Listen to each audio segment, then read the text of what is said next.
Look at all the things that you could do and ask yourself, do you want to win? You see, to win is to know what's important now. The challenge is to just get started. Not now, but right now. Bring on the resistance, bring on the challenge, and allow yourself to have the feeling of elation when you've got started and you've done something that you said that you were going to do.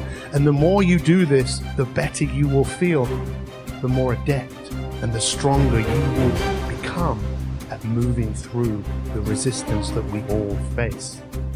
You see, how you do anything is how you do everything. And the fact is, it all comes down to one thing. That one thing is choice. And what's the easiest choice to make? Well, the easiest choice to make is to choose what you've chosen before. And if you always do what you've always done, then you'll always get what you've always got. Ultimately, your attention is your superpower. Your attention to focus on now what needs to be done. And this is the difference between success and failure. When you're focusing on something you can control, you're not having a negative thought, even if you're dealing with negative information. When you're seeing yourself focusing on things you can't control, that's when you don't want to be. Anytime a thought comes into your mind, I want you to stop and ask yourself, can I control this? If the answer is yes, go right in and get involved. If the answer is no, gather the information and then switch over to focusing on what you can control. I always focus on not how I feel before something, but how I feel after. The things that are good for you will feel bad before and good after. And the things that are bad for you will feel good before and terrible after. And so I'm more focused on how can we be healthy. We want mental health. We want physical health. I want relationship health. Like, health is more important to me than happiness, because health creates happiness. Progress equals happiness. If you keep growing, you're going to feel alive. And if you keep growing, you're going to have more to give. And when you're growing and giving is when life is magnificent. It doesn't matter how many statues, Oscars they give you, or how much money you have in the bank. We've all seen people have all those things, and I get the phone call because they're depressed. So it's really an inner game. And I think that's what's missing for us today. Everybody's focusing on the outside world. Hell, there's a lot of things in the outside world you'll never be able to control. You can influence, but you can't control it. Your mind, your emotions, your body. You have 100% control over what you do with these things. And that's where the game is won. You win the inner game, then you win the outer game. We progress by creating progress. The way it happened was really very simple and straightforward. Mr. Schoaf simply took me aside one day and said, "Jim, you have enough talent and intelligence to really accomplish a lot in life, but you just don't have enough reasons to make it happen."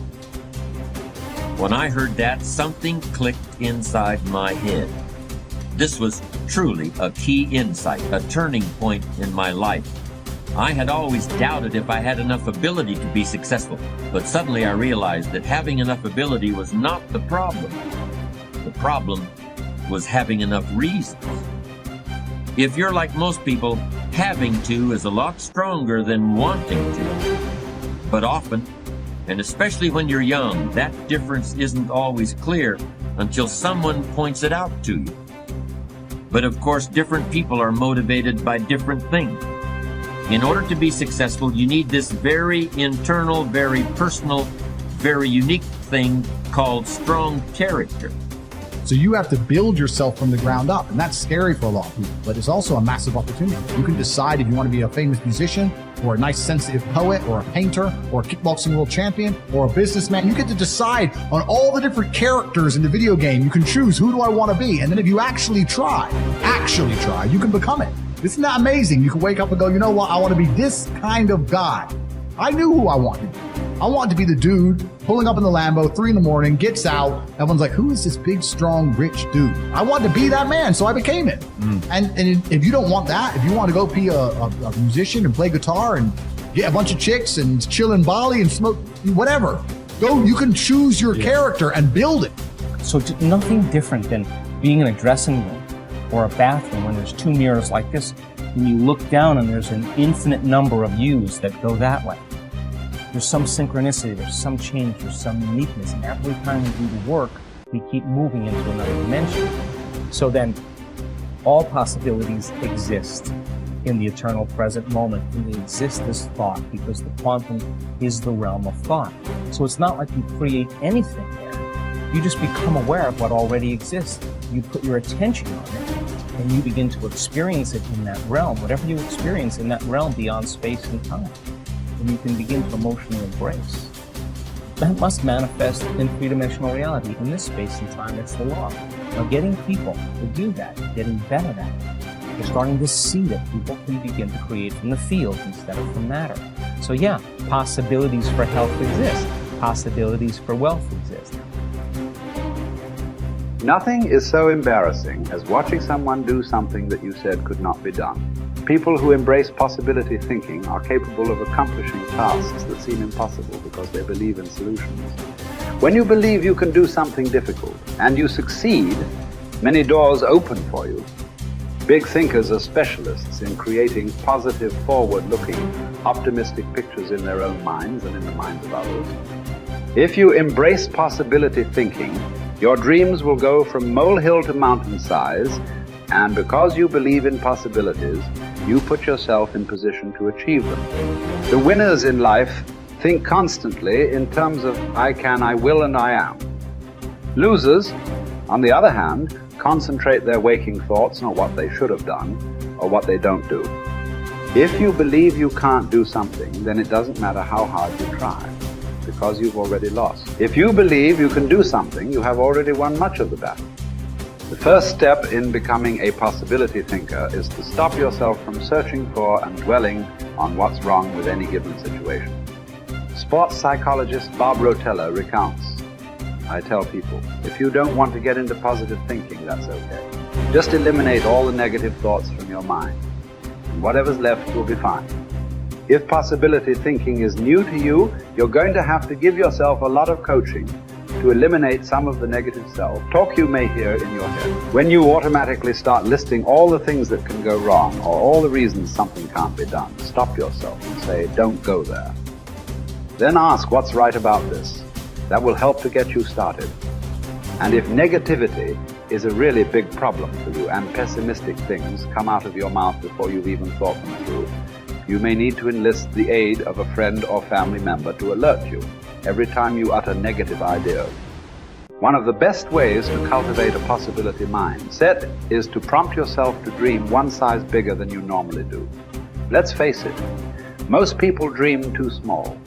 They don't think big enough. Henry Curtis advises, make your plans as fantastic as you like, because 25 years from now they will seem mediocre. Make your plans 10 times as great as you first planned, and 25 years from now you will wonder why you did not make them 50 times as great. If you push yourself to dream more expansively, to imagine your organization one size bigger, to make your goals at least a step beyond what makes you comfortable, you will be forced to grow. And it will set you up to believe in greater possibilities. Most people want their lives to keep improving, yet they value peace and stability at the same time. People often forget that you can't improve and still stay the same. Growth means change. Change requires challenging the status quo. If you want greater possibilities, you can't settle for what you have now.